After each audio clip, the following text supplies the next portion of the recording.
Hi, I'm Mary Cross and welcome to the Building Bliss podcast. I set up Building Bliss 4 years ago after embarking on my own healing and wellness journey. And in that time, I've consumed a lot of wellness content, some good, some bad, whether that be books, online videos or podcasts. And I really have found a lot of benefit from listening to the stories of others on the podcasts that I've listened to. But most of them focus on celebrities and well-known individuals. But I think there's a lot to be learned from our peers and the people around us. So the idea behind the Building Bliss podcast is to give a voice to real people, hear their stories and see what we can learn from them. The Building Bliss podcast is centred on the 5 pillars of bliss, which are bravery, laughter, inspiration, spark and success. Because it became clear to me through my own journey that those central pillars run through everything we do in life. Each week I'll be interviewing a different guest who tells me about their own story of overcoming adversity and how those 5 pillars have got them through life and allowed them to thrive. I've been absolutely blown away by their stories, all of which are unique and all of which I've learnt something from, and I really believe that everybody who listens will be able to gain some inspiration, some comfort, and also have a laugh at some of the things that we talk about. So I'm looking forward to releasing these weekly, and I really hope that you'll tune in and get as much benefit from them as I have just by interviewing them. So welcome to the Building Bliss podcast, the inaugural episode, which is a very exciting day for me because I've been thinking about this for so long. It's actually nice to be finally getting to do it. And it's even better that I've got one of my best friends as my first guest. It's Maddy Templeman, who is an author and also a bid writer and business consultant by day, but probably her true passion lies with her writing and authorship and musician.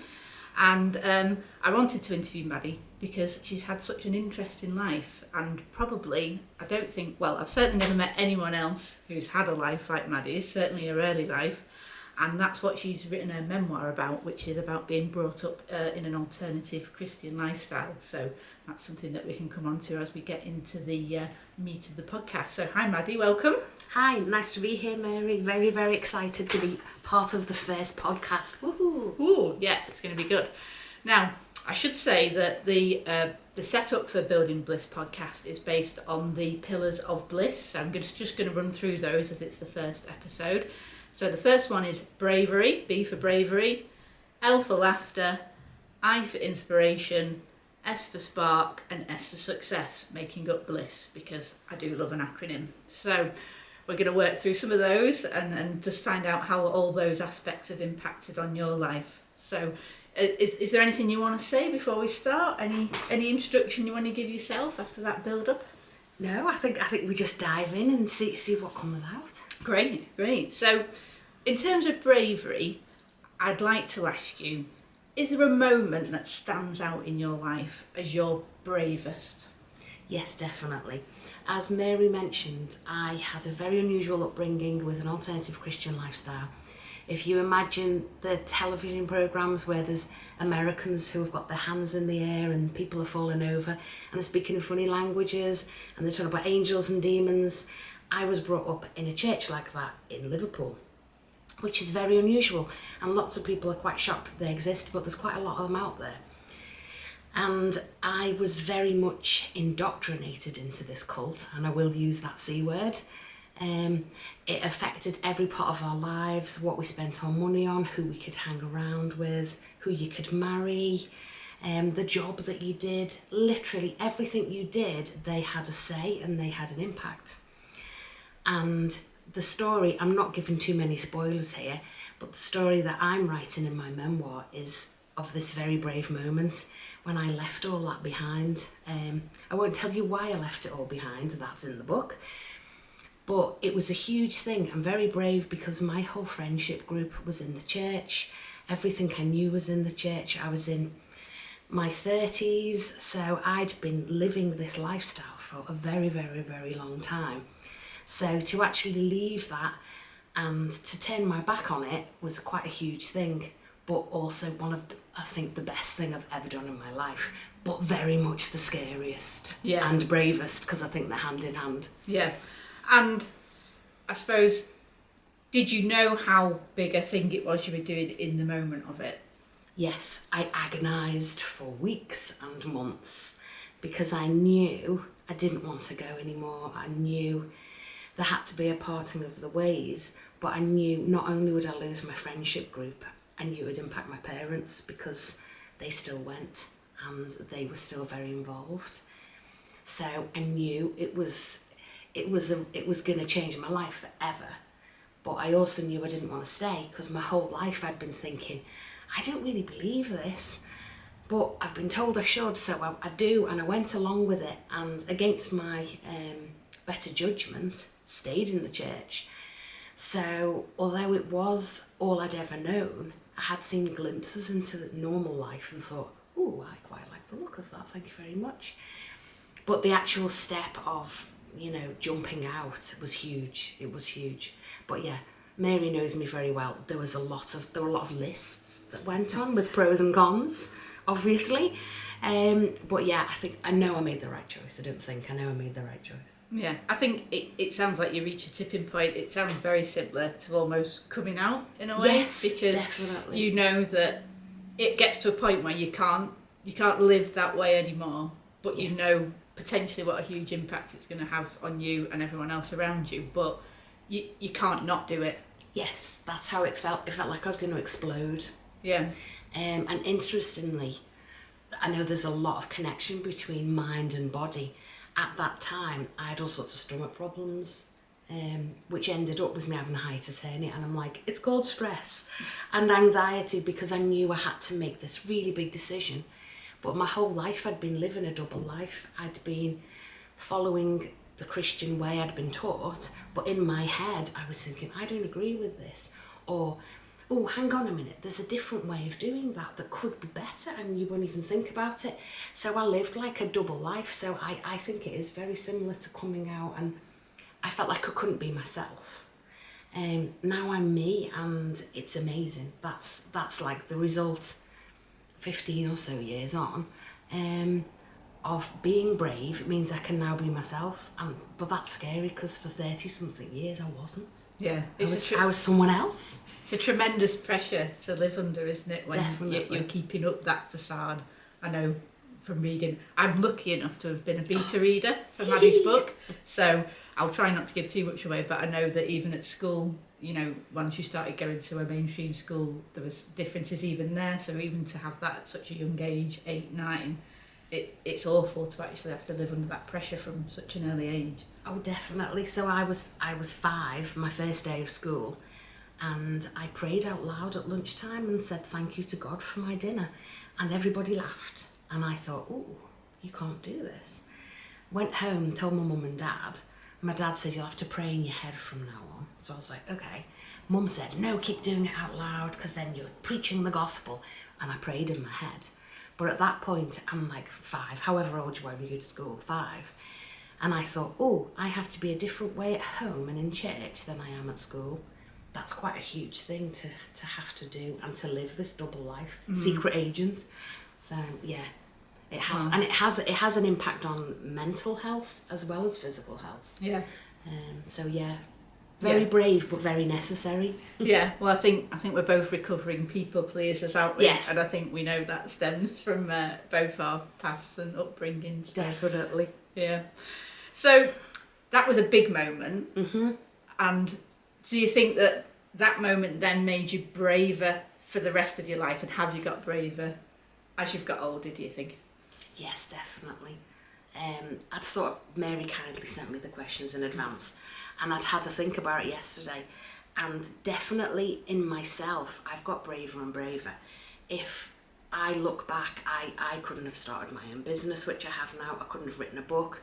I couldn't have done talks in front of people. There's lots of things I do now that I'd have been far too scared to do and just wouldn't even have dreamt of. But I was thinking, as I've got older, I've got more nervous about other things, like physical things. So I now would not try going skiing because I'm now very aware of my human frailty. I don't have great balance, and I think I'd probably end up falling over and breaking something. Whereas I think if I was younger and I'd tried it, I probably would have been fine. But I've become more risk averse in a really strange way. Physically, I've become more risk averse because I know I'm getting creaky.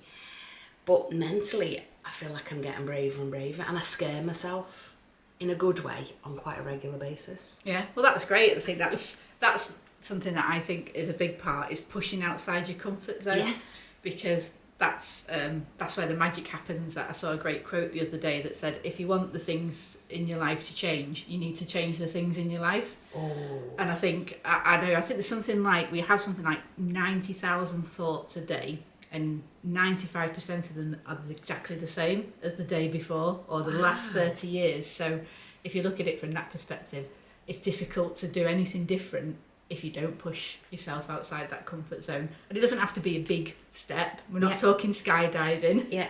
It might be going sitting in a coffee shop on your own and having a coffee, which to some people is a terrifying thought, isn't it, if they're nervous about being alone. So it's everybody's got their own comfort zone that they're pushing beyond sometimes, aren't they?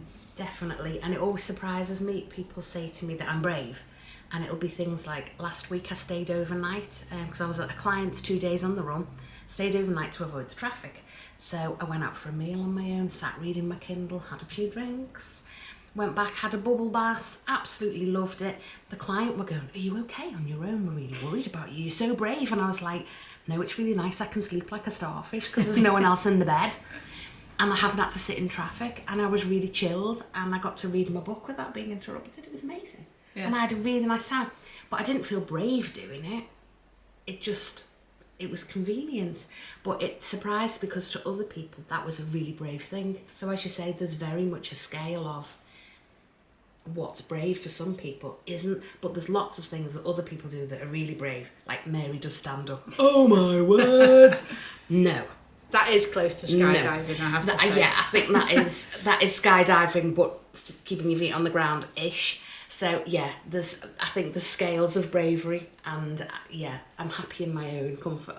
I explode out of my comfort zone, but there's some places I'm not going. Yeah, I always think with stand-up and skydiving, right up until the moment that I step on the stage, I'll make up all sorts of excuses and reasons why I shouldn't be doing it, and maybe they'll cancel it, and then I won't have to go. But then once I'm on stage, it's fine. But in that moment, and that's why I liken it to skydiving.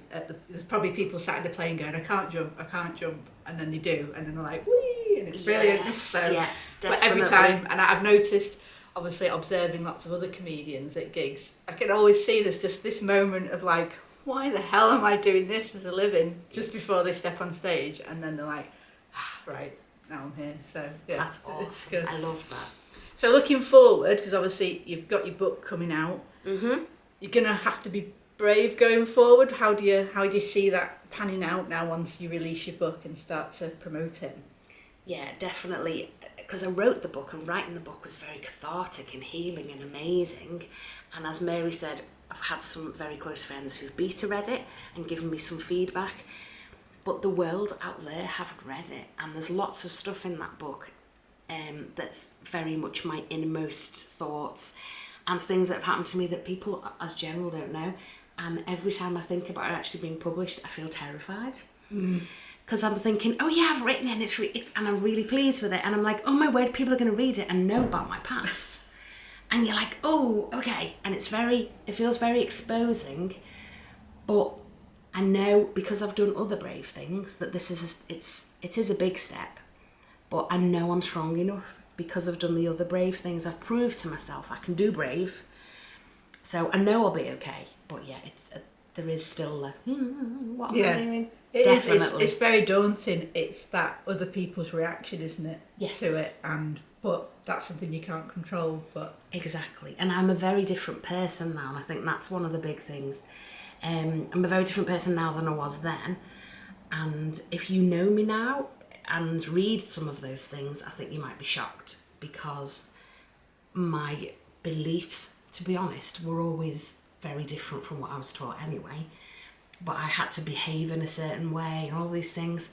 And I think that's the thing that scares me the most, that someone will read something and think I'm still like that. And I'm like, no, you have to look at me now. This is the new you know, the butterflies come well out of the chrysalis flying for England.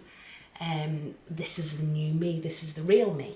Yeah. This is the me that's always been squished underneath, and can finally be released and be out there. So yeah, that's what I must say, because obviously I've read it, and I remember I read it in stages, and I remember messaging you going, I'm so emotional. Yeah. And then I said I was angry, and I remember you saying, oh, I'm sorry I've made you angry. And I was like, no, that's a good thing, because you're evoking all these emotions. Yeah. And I think people will really respond to it. And your story is very unique, but the actual basis of it will actually relate to a lot of people, I think. Yes. So, and lots of people are in situations that they don't like, or they're fighting their instincts. So I think they'll all find comfort in the fact that eventually you found your way, and it is possible to heal from something like that.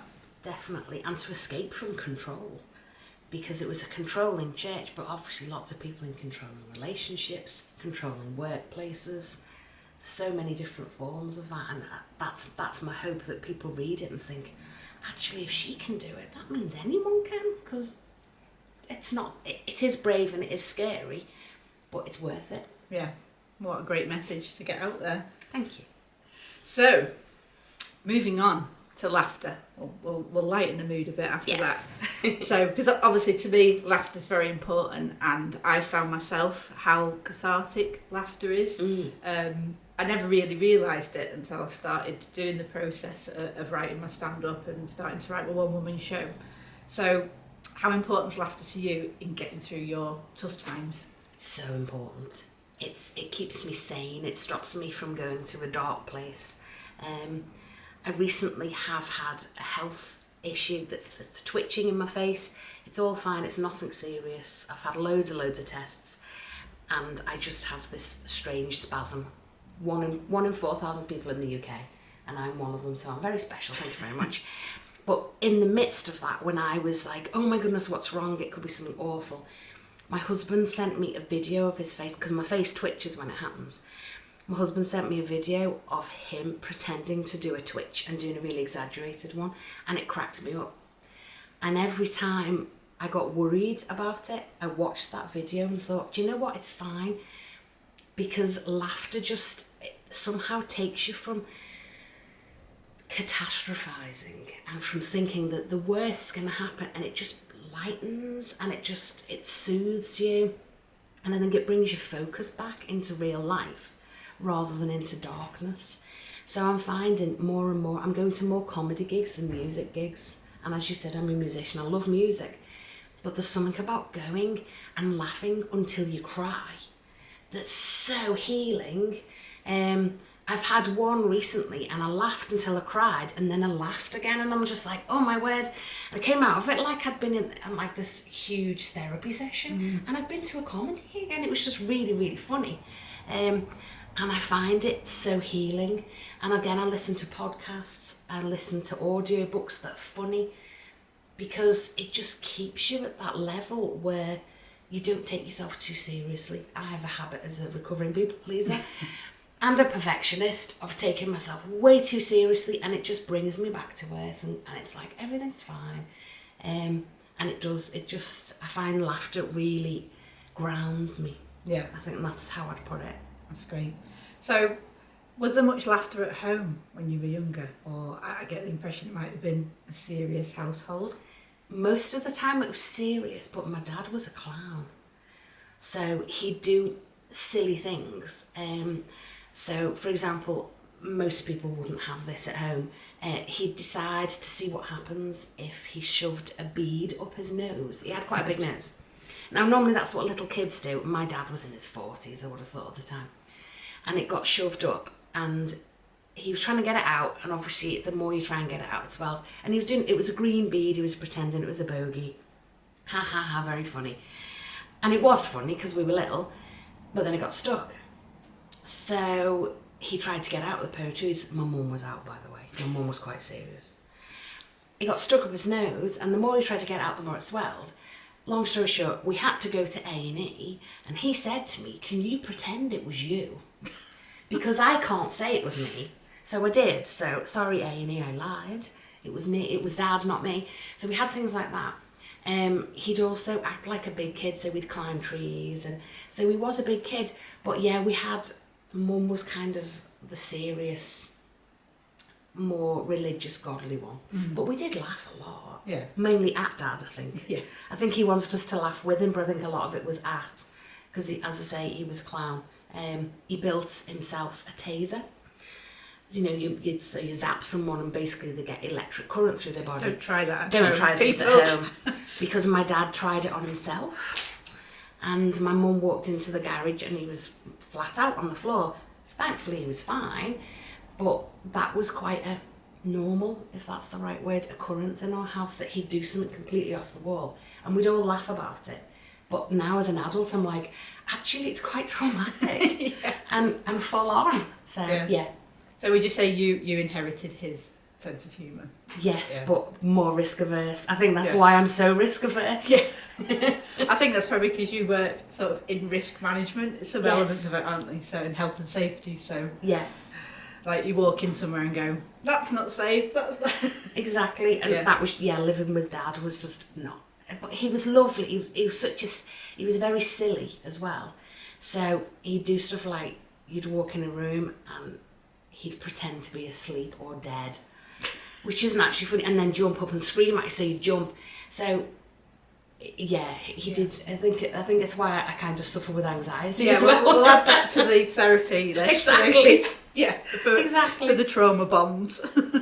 So who or what makes you laugh the most? Have you got any favourite comedians or styles of comedy? Yes, I kind of have my two extremes. I love clever humour, and I love when people do wordplay, and I love stories. So like the Sarah Millican, she's one of my favourites. She tells a story, and then by the end of the gig, it's all looped in together. I love stuff like that. But I also love her husband, Gary Delaney, who does one-liners and their puns, and you can't breathe because in between you're laughing your head off. But I'm also a massive fan of slapstick, of very physical humour. And a combination of all of those, I'm like, wow. But I also, and my husband said, don't say this, but I'm going to say it anyway, I find myself really funny. Not necessarily when I mean to be funny. It generally is when I don't mean to be funny. So it's definitely a menopause thing. I struggle to find the right word a lot of the time. Right. So far, so good today. So for some reason I was doing a training course and I was trying to think of the word convertible, as in a car, and I couldn't remember, so I called it a lifty top car. And I have this whole vocabulary where I've invented words or just used the wrong one, and that makes me laugh, and I think it's really funny, but I didn't think anyone else would. But it makes me laugh, and again, it stops me taking myself too seriously. Yeah. Recovering people pleaser and perfectionist, I have a habit of taking myself way too seriously. So being able to laugh at myself when I do silly things, or when I get in a tears, or when I'm getting anxious about something and I don't need to, laughing at myself again brings me out of a potential dark place. So it is a good thing. But my favourite comedians, definitely Sarah Millican. I love Dave Gorman, Joe Lycett, Mary Cross, Russell Kane. I didn't pay her to say that. She didn't pay me, but I had to say it. No, but I love your humour because it very much, we've had quite similar mums, or we have quite similar mums, and a lot of that, it's so relatable. I like relatable humour. Yeah. So a lot of the Femme de la Femme events where it's female comics, it's like they're talking what's in your head. I love that. I love that. It's so relatable.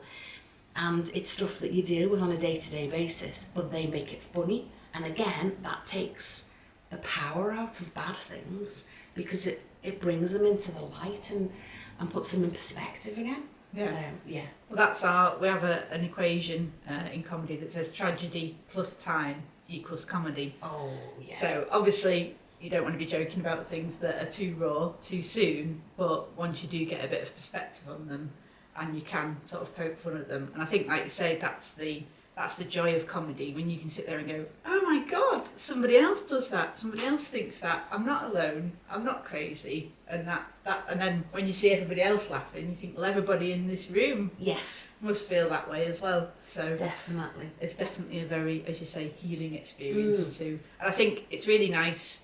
I think it must be really difficult. Obviously, I didn't start doing comedy till after the pandemic had ended, and I know it was hard for a lot of the comedians doing Zoom gigs to not get that feedback from the audience. And I think you can tell, because I watch a lot of comedy at home and I'll laugh, but I never laugh as much as when I'm actually sat in a group of other people. Yeah. There's something about a shared energy, like a vibration, definitely, that you pick up on, and that's another reason why it's so good for you. Definitely. So I was reading actually that when you laugh, it releases dopamine, endorphins, and oxytocin. Wow. So your endorphins are like you've just been for a run. Dopamine, obviously, your dopamine hit, and then oxytocin's like the love drug as well. So it's scientifically proven to be good for you. So I love that. But yeah, there's so many gigs I've been to, and you'll laugh at something, and then you'll catch someone's eye, and you'll crack up, or you hear a funny laugh. Loads of people have really funny laughs, and that sets me off. And you'd lose all of that with Zoom. Yeah. You wouldn't have. But there is something about shared experiences anyway, good, bad, indifferent, but funny ones. And the other thing I find funny at comedy gigs, and there was an all-female one that I've been to recently, and women who don't laugh at some of the gigs, at some of the things people say, and you think, oh, does that mean it hasn't happened to them? Or they think they've gone too far, or they don't find, and I always find that quite intriguing, and I'm like, oh, are they just, they're not in the right place to hear someone talking about something that they think's private or personal, or so I find that quite fascinating. Yeah, it is. I went to a gig with some, I won't say who it was. It was a TV comedian, and one of my friends was actually supporting them. And there was a couple in the front row, and they didn't crack a smile for the whole gig. And I thought, well, you've paid to come and see this specific person, so this isn't just like a general gig. There's 10 people on. They'd paid money to come and see this person. They sat there, and I realise everybody laughs differently. Like my wife doesn't laugh out loud. She laughs, but no sound comes out. So she says, "I'm a rubbish audience member for you to take to any of your gigs." But so I realised that. But I thought it's weird to pay money to just come and sit and disapprove. And I don't know. Sometimes I think people see TV comedians on TV, and then when you see them live, it can be quite shocking. Because I think, were you saying at the Joe Lycett gig, there was a lot of 60-year-old women who'd obviously seen him on the Sewing Bee. And they were quite shocked. He came out in a pair of floral pyjamas and was calling himself Mummy. He's the most glorious creature in the world. I love him. But you could hear intakes of breath. We nearly all fainted from lack of oxygen. It was like, I was like, who brought my mum to this gig? It was quite shocking. But yeah, that was really funny, and people went at half time. Oh my God. And I'm like, if you're that offended, go. Which is okay. But yeah, and he was like, but he realised, because he could see like some of the people, and they were at the front as well, bless them, because we were quite close to the front. And he went, oh, I'm really sorry to all the people who've come because they've seen me on Sewing Bee. This is the real me. And you're like, oh yeah, which was amazing, and we all loved. But yeah, it was a bit of a shock. It's a fine line, isn't it? It is. Very funny for us, though, I must admit. Yeah, I do quite like watching people who are slightly uncomfortable. And I think if you're ever at a comedy gig and you're near the front row and they see you looking uncomfortable, you're bound to get picked on. Exactly. So, just a word to the wise. Fake laugh. Yeah, just smile. Now, have you got a favourite joke? I did pre-warn you of this one, so I'm not going to make one up on the spot. Have, and it's a really sad joke, but I love this joke. What do you call a fish with no eye? I don't know. Fish. It's a classic. And it makes me laugh like this every single time. I like that. I like silly jokes. And as you know, I do love a pun. My family are getting a bit wary of my puns. But, yeah. I love your puns. I love it. Okay, I'm going to move on to inspiration now. Excellent. So, as a writer, obviously you need inspiration, and in life we need inspiration. Sometimes we just need inspiration to get out of bed in the morning. So who or what have been your biggest sources of inspiration? I'm going to go for writing first. Okay. When I was in school, I was probably doing my GCSEs, so I was probably 10, 11. We did I Know Why the Caged Bird Sings by Maya Angelou.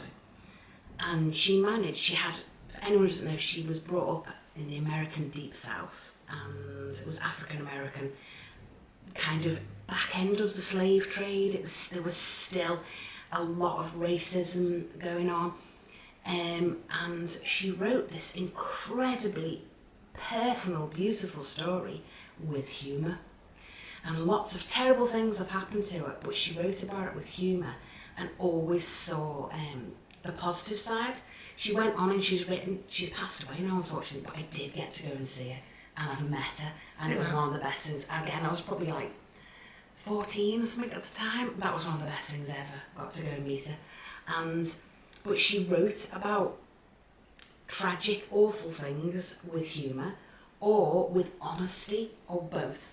And I found that really powerful. So when I was starting to write my memoir, I reread her books again, because I thought that's what I want.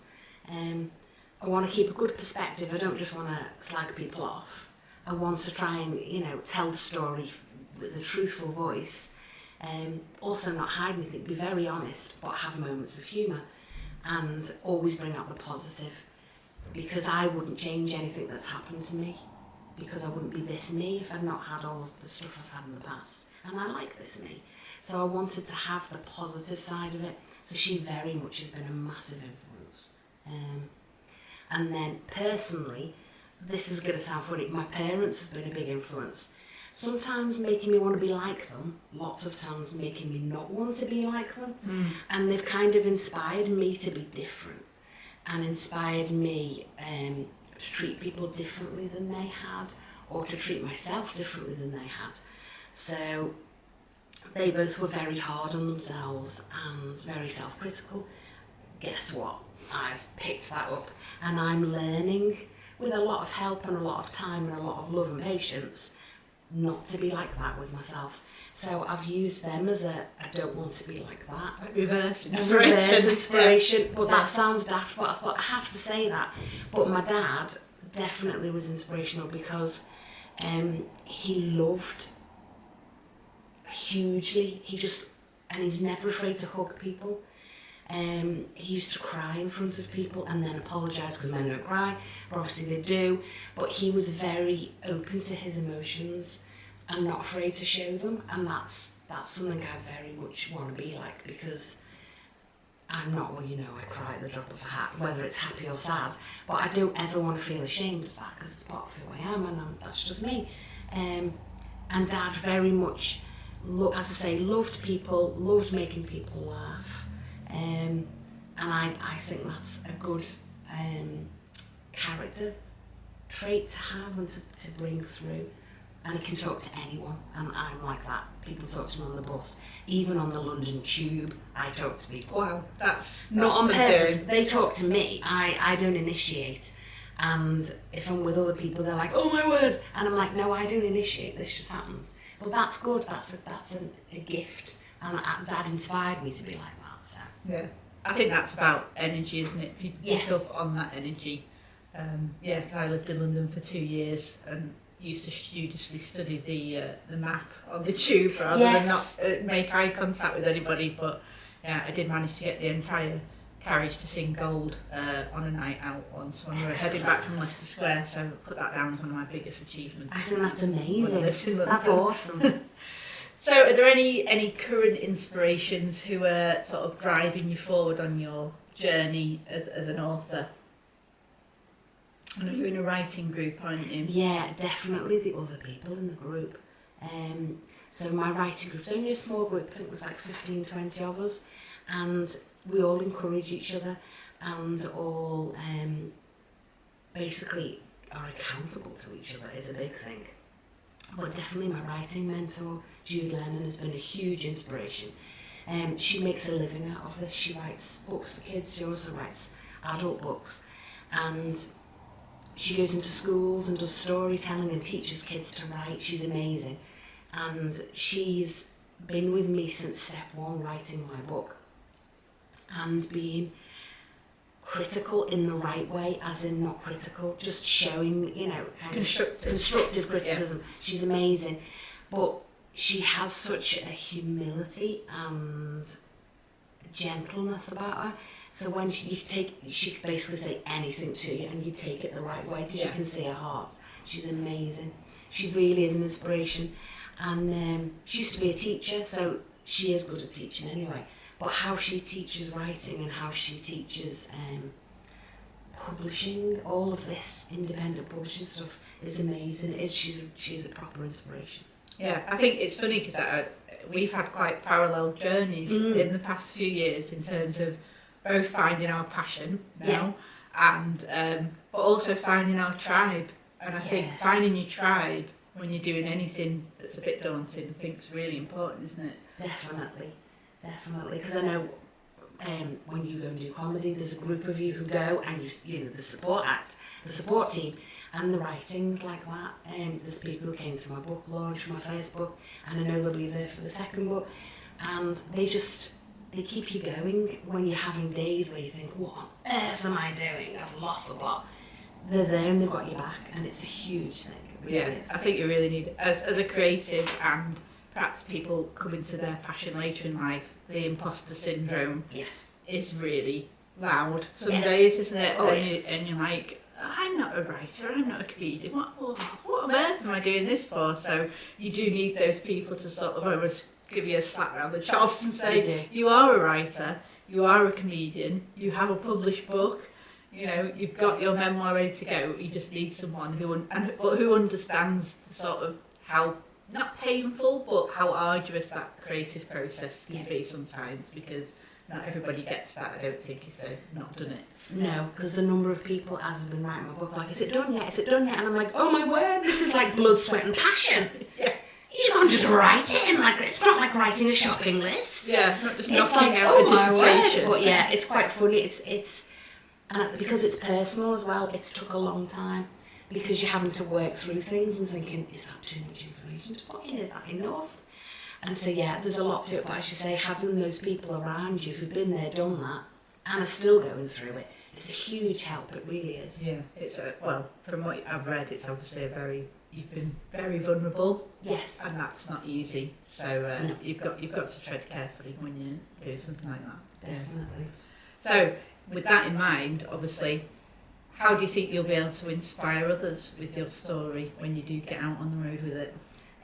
Definitely to know there's always a different path.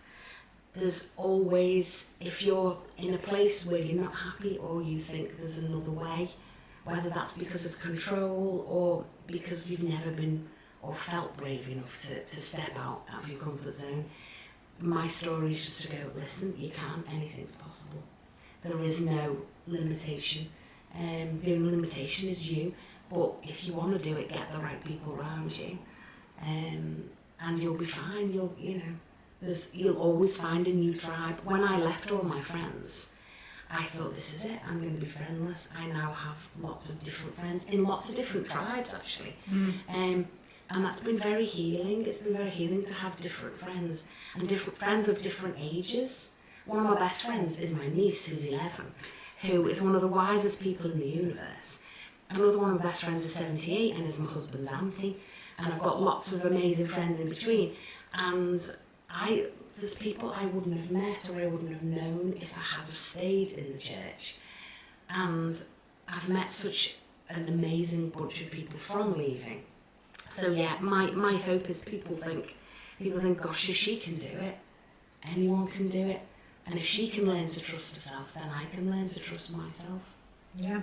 So is the plan to take it out on the road and do a book tour with Q&A sessions so that people can ask you that? Yeah, I'd love to. It's on the vision board. Yeah. I'd absolutely love that. This is another time I love talking about myself.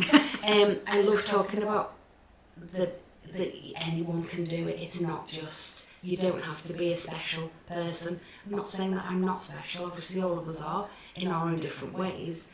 But sometimes people think just because you can do it doesn't mean they can do it. And I think there's something about doing it in person and meeting people in real life and realising that they are flawed and normal and they're not that scary. So I go to loads of author talks and you read their books and you're like, oh my word, they're amazing. And you meet them and they have imposter syndrome. And I remember going up to, I'm not going to say who it was, a very well-known author. I said, oh my word, I love all your books. And she said, oh, do you really? And she cried because I said I loved her books. And I'm like, her books, by the way, are dramatised for television as well. Right.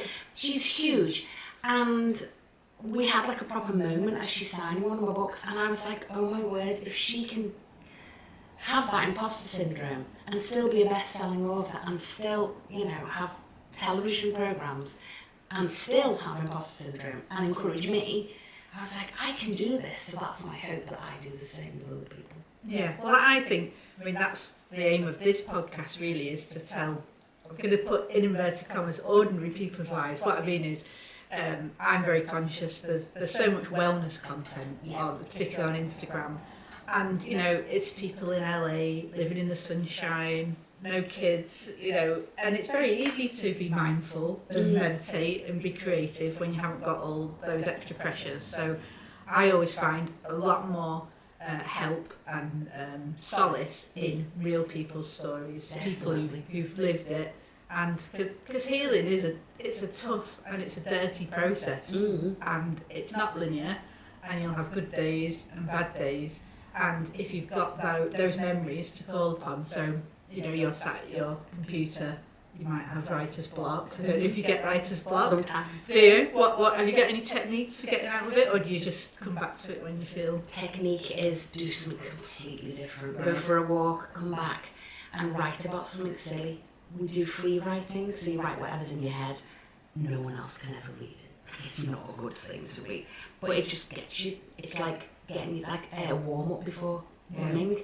It gets your brain moving and gets you writing, and I handwrite that and then go back to my laptop, and it does work. Yeah, oh, that's good. That's a good technique. Because I was I'd heard about something called productive procrastination the other day. Okay. So obviously there's procrastination where you're literally just like sorting out your sock drawer to avoid doing anything. But actually, say you go for a walk if you're stuck. I did it the other day actually because I'm trying to write something, and I went for a walk with the dog, and it all kind of just downloaded naturally, and then I could go back, but I could have sat there for 2 hours, frustrated. Yes. But I think that it's that change of atmosphere, even getting up and dancing. Yeah, to a do song. something different, definitely, and it does work. And there's something about taking your mind off it, because I find if I'm stuck on something, I get ideas when I'm asleep. And I wake up, it's quite annoying. I wake up and I scribble it down. I used to record it on voice notes, but I kept waking my husband up and he got quite freaked out because there's a whispering voice in the night, in the dark. And apparently that's quite scary. Who knew? But I find your subconscious process, so as you're saying with the walk, your brain's still processing what you've been trying to write. But because you're not focusing on it and you're focusing on something else, it clears away. Clears the space. I find the shower to be my most profound. Yes, yeah. I need some sort of, I don't know if you can buy them, like a whiteboard for the shower. You can get waterproof. Yeah. I didn't know that. Yes, because I was thinking of getting one. I'll send you the link. Yeah. Because I think it's something like, it's almost like a free flow state, isn't it? That flow state that you can't really put yourself in it, I don't think, by choice. It just comes when it's ready, doesn't it? But there's something about the shower that, I'm like, oh my god, go write that down. Because I'm similar. I've got random notes everywhere. Obviously, I always carry a notebook for the comedy, but I've got in my notes in my phone, I've just got like, I looked at it yesterday, if chickens played the piano. Why have I written that down? I don't know. There was obviously something funny in it at the time. Obviously, I'll have to work on it. But so I think if anyone went through our respective notes and voice notes on our phone, we might get carted off somewhere. Yeah, they'd be terrified. Yeah. Definitely. And internet search history. As a writer, oh dear.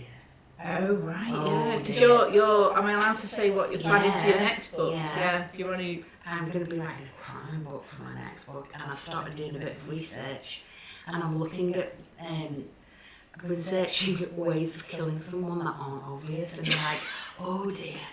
So and ways to dispose of a body. Yeah, things I've like done all that. We've done all that. It's terrible. Different poisons, and all the books I'm buying from Amazon, I've got a pile of them, and it's like A to Z of poison, and you're like, oh my word. You are definitely on a government watch list. Definitely. Somewhere, aren't you? It's not good. Forensics. I've got loads of forensics books because again, it's knowing what shows up in forensic testing.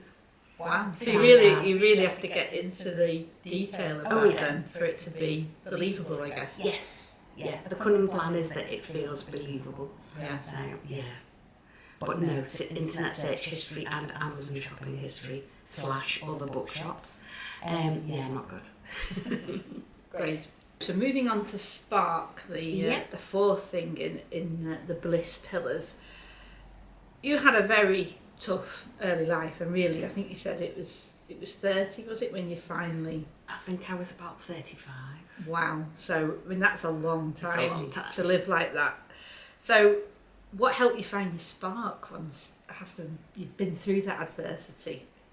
Definitely hanging around the right people. So my second husband is a little gem, and learning to love and learning to trust again was very scary and very vulnerable, but that helped me find my spark because I started believing in myself and I started letting myself be loved again.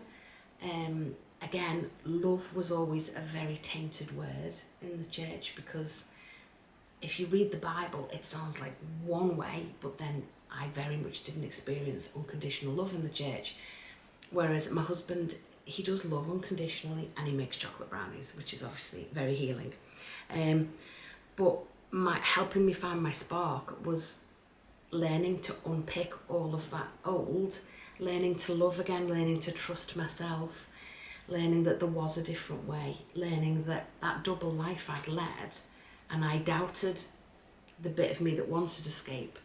Once I'd left, I knew that bit was right and I could trust that and trust that I actually did know what I was doing and I could trust myself, and that's very much given me my spark because I've gone, oh, I made a really good decision.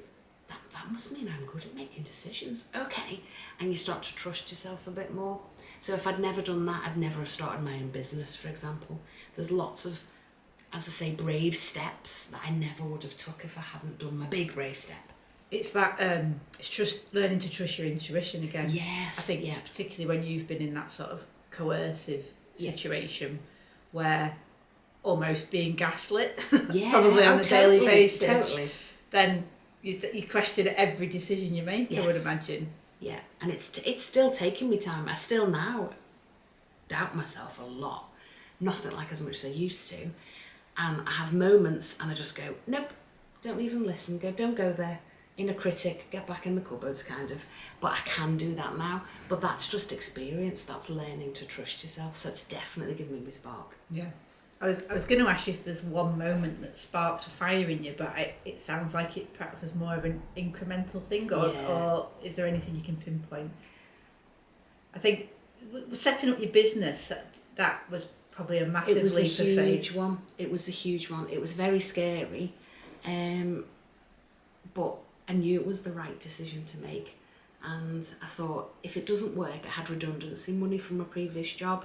So although it was brave, it wasn't as brave as it could have been. So I knew I could actually pay the bills. So yeah, it was definitely one big spark. And that you have to be confident. You have to go into a room with someone you don't know and convince them why they should pay you money to do things. And you have to believe in yourself in order to do that.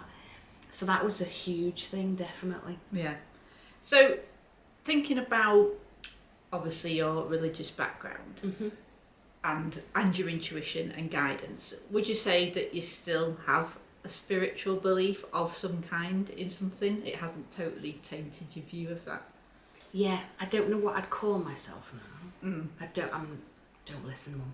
I wouldn't call myself a Christian now, but I certainly believe in the spiritual somethingness. The universe. Yeah, and I can't quite put it into words yet, but there's things that have happened that are too much of a coincidence, and things that I've done and experienced that are too much of a coincidence but I couldn't label it, and I feel okay with not being able to label it. I'm just like, I'm aware and I'm open. Yeah. And whatevs.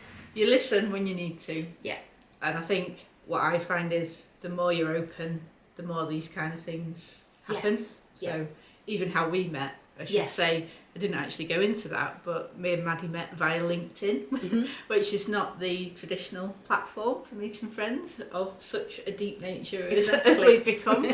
But yeah, just one of those random things. We were both operating in the same circles, weren't we, in construction, just connected. And then I think we had our first coffee. We did. In Liverpool. And yeah, I can't actually then remember a point where we didn't have a deep connection. It was almost instantaneous, that connection. It was. It's like we'd met each other before and we were just we'd seen each other the week before and we were carrying on a conversation. It was, but I have that. I remember reading, it's the Scummy Mummies, one of them wrote it, talking about friendship at first sight, and it was like that. And I know love at first sight, I've personally never experienced it other than with cats. Definitely with my cat. All of my cats have been like, into the cats. We've not even got into cats. No. But it was, she talked about a friendship at first sight, and I was like, that's how I felt with you and with other friends as well. But you knew straight away, ooh, there's something about you that resonates, attracts, whatever word you want to use to describe it, but you just go, I want to be your friend, please.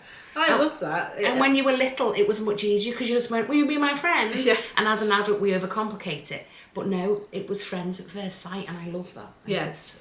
And I think that's what I would say about being open. You've almost got this gravitational pull that draws you towards people that who are going to support you and make you feel better about yourself. And Definitely. as you say, I think to me, friendship is so important, and it is one of those, it's almost underrated in some ways. And I think when you're young, you have lots of friends, and you perhaps count the value of your friendship by the number of friends you've got, not necessarily the depth of the connections you have with people. And I think as you get older, as you say, you've got a broad spectrum of friends, and that's fantastic, because especially as a writer, you don't want to live in an echo chamber of all people that are doing the same thing as you. So it's fantastic to have, like you say, from 11 to 80, and that gives you a lot of inspiration. Definitely. From those people, yeah. And you can also act like a kid with the 11-year-old who tells you to grow up, and act like a kid with the older person who makes sure of chocolate brownies and muffins, and she's lovely. So you have like both looker aftering and being a looker afterer. Yeah. So yeah, it's a really nice broad spectrum. And that definitely helps give you your spark, doesn't it? It does, definitely. Especially if you're down, having a down day. Definitely. So finally then, moving on to success. Yeah. Now, success means different things to different people, and in society we've got sort of fixed ideas of success. It might mean, getting your Lamborghini or getting your 12-bedroom house. But what does success look like to you personally? This was a very interesting question because it's changed dramatically through the years. So now it's very much being happy in my own skin, being able to live in the moment, not overthinking everything, trusting myself. Very much about me rather than what I do. Whereas when I was younger, when I was in church, it was about being a leader, being someone who other people looked up to and followed. I used to play in the music team and lead people in worship. That was a huge thing, wanting to be a leader, wanting to be holy, all of these things. That was success if you had a position of leadership. It was also having a degree and having a good job. So Mary knows, and again, it's in the book, I didn't end up doing a degree. I had got a long-term illness, couldn't actually complete my education properly, didn't end up doing a degree. And my mum hasn't got over it. Mary knows all of this and has similar things with her mum. I'm 48, I've got my own business, I'm an Amazon bestseller, I've got all this amazing stuff. My mum still says, I can't believe you haven't got a degree. And I've never needed one, never needed one. And that used to be success, and for years I struggled with that because I didn't have one. Tried to do it on Open University, was too ill, and that meant I wasn't a success. And then having my own business became a huge thing. It was like, I have to have my own business and then I'm my own boss. Now I'm just like, do you know what? I like myself and I'm at peace with myself and I'm learning to live in the moment, and that's success to me. I think very similar. I think to me, success is freedom. Yes. So if you can live the life of your dreams, whatever that is. So, you know, for example, if you could write all day, produce books, have that freedom, then that's success more than any material thing that anyone could give you. Definitely. I know you've got a long-term dream to retire, perhaps to sunnier climes. To the Dordogne in France. So, because we have to, you know, have goals to get us to our end destination, I've been learning French since last June. Wow. I can't think of any now. My mind's gone blank. I'm like, don't ask me to say any French. Can you order a beer? That's the main thing. C'est un billet, s'il vous plaît. Perfect. So there you go. Magnifique. Great. So, now, I know I listen to a lot of podcasts. I know you do. And they always tend to ask you what you'd say to your younger self. But I don't like to follow the crowd. So I'm going to flip that. And I'm going to ask you what your younger self would say, do you think, if they could see you now? And again, this was what I've had to think about a lot. My younger self, bear in mind I was in the church and totally indoctrinated, would be horrified. Horrified by what I've become, because I'm too free and I'm too happy. And I enjoy life too much and I don't go to church. And all of these things that are now my happiness, I'd be horrified by. But because it was younger me with my double life, I'd be going, hang on a minute, that's really cool. I really like how free she is, and I really like that she's happy, and I really like that she's not being controlled. I need to know why. Hang on a minute, how she got there? How can I get there? So my first impression would be horror, and then my second impression would be like, I want to be you. And so a very, like the double life, a very double-edged sword for that. But definitely I'd be horrified at first, which is quite scary. I was going to say, that really picks up on your double life, doesn't it? Yes. That split opinion on what you think you'd feel like.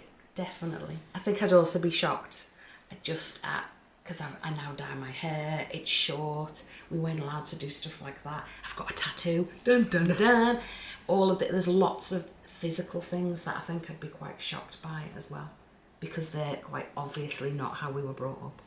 Wow, that's been really interesting. So, as I said, you're a published author, an Amazon bestseller, as you just said. So, you just want to tell us a bit about that book, because it's a really interesting concept that the book's based on. It is. It's a book called Scene 2, and there's 15 of us, different women telling their stories, mainly things of where they've overcome adversity, or they've had something that could have sent them on a totally different life path, and they've made a decision and it's changed it.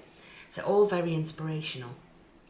And in that I write a lot about when I was ill, and the fact that I thought not having a degree was the end of the world, and it isn't, because I've never needed it. I do lots of training courses, by the way. I love learning new stuff. But I learn things that I need for work, so vocational things, rather than a degree that I may never have used. So yeah, the book's about that, and it's been a lovely experience working with the other women and a lady called Kat Massey who brought us all together, because we've again come from very different backgrounds, but we all wrote the chapters together and we all supported each other. I've got goosebumps. We all supported each other in a Facebook Messenger group, and we all had wobbles. I had wobbles, even though I'd been writing my life story. I had massive wobbles writing this, and massive wobbles at the thought of being published, and we all supported each other.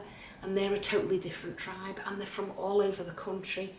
There's a lady in Ireland, one in Scotland, and we're like sisters now. It's really brought us close together with the shared experience. It's quite fascinating. Yeah, well, I think I've read most of the stories in there now, and some of them are jaw-dropping. Yes. Some of the things, and obviously I haven't been to your book launch, so yeah, I mean, what was it like, that moment when you were handed that physical copy of that book in your hands? I burst out crying. We've got a photograph of it, and everyone else's. They took a photo. Kat presented us with it. We had like a party to celebrate, and Kat presented each one with the book. And mine, I've got big red eyes and panda makeup, and that's fine, because it was real. Until you actually physically hold it, it didn't feel real, and it was amazing. But apparently, because I remember I put a thing on social media, what was your most amazing moment as a writer? Apparently every time you get a new book you feel the same. So I'm like, oh, that's okay then, because it was amazing. It was so exhilarating. It was like jumping off, doing a skydive. It was this huge, but even walking up, waiting to be handed it, it was massive. It was very emotional. It was lovely. It's a wonderful experience because it's something that's been in the making for so long. Yes. When would you say your first dream was of that moment of holding a book that you'd written in your hand? So not many people know this, when I was little I wanted to be a writer. That's what I wanted to do. And this is before, I'm 48, so this is before writing was as popular as it is now. There's loads of authors now. I always wanted to be a writer, that was what I wanted to do. And so I put it on the shelf, because you don't, no pun intended, I put it on the shelf and never thought I'd ever get to do it. And had loads of ideas. I'd write stories, I've been writing poetry, I write songs. So I have been a writer since I could write, but I didn't feel actually like one until I had an actual book, even though I was a writer because I wrote. It's, you know, you write, you're a writer. But until I had it, it didn't feel real. So it has literally been a lifetime's ambition that I've wanted to do. It is funny that that labelling, it's something that I was saying to my comedy guru, Jane, that there's this concept, I think it's in The Artist's Way with Julia Cameron, where she talks about believing mirrors.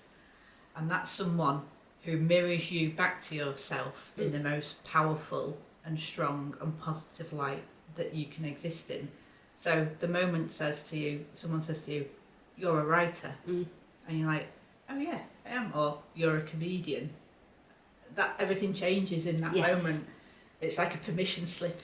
Definitely. You didn't need the permission slip, but you've got it now. Yes. And then I think similar, you changed your Instagram to Maddy Templeman writer, and then that in itself acts as a magnet.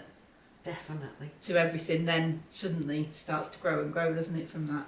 Yeah. And it's very scary. And thankfully, Mary gets me these amazing, so hilarious t-shirts with writer on. And I've got mugs that have published author and I'm a writer. And my imposter day, my imposter syndrome days, I wear them. And I look at myself in the mirror, I'm like, And I get my book and I'm like, hello. Excuse me, you've done this. Get over yourself. I've actually got a book to prove it. Yeah, and it's like, really? You still have it? But as I say, the lady who is literally, she's written so many books, she's on the telly, or her programmes are on the telly, and she still has it, and I'm like, okay, that's okay then, that's okay. Yeah, well, I once heard someone say that in some ways imposter syndrome's good because you actually must feel that you're doing well, because you feel like you're an imposter in how successful you're being. So if you flip it round that way, you're like, if you didn't feel like you were succeeding, you wouldn't feel like an imposter. Yes, that makes sense. So it's quite a different way of looking at it. So. Definitely, and a positive way. A positive way. Reframing. It's all about reframing. So to sum up then, do you want to are we allowed to reveal the title of your book, or is that secret till you launch it? It might change. Yeah. Because I'm a menace for changing the things, as you know. So yeah. Okay. But it's certainly gonna be, it's probably going to be a one word, because most memoirs are one word. Right. So no, I'll be good. Okay. Top tips. So have you got? I'm not pressuring you. Have you got a timetable for publishing it? Definitely. I'm starting.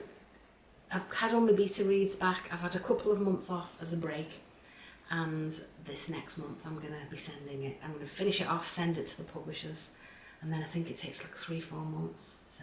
Right. Not long, so which is all very scary.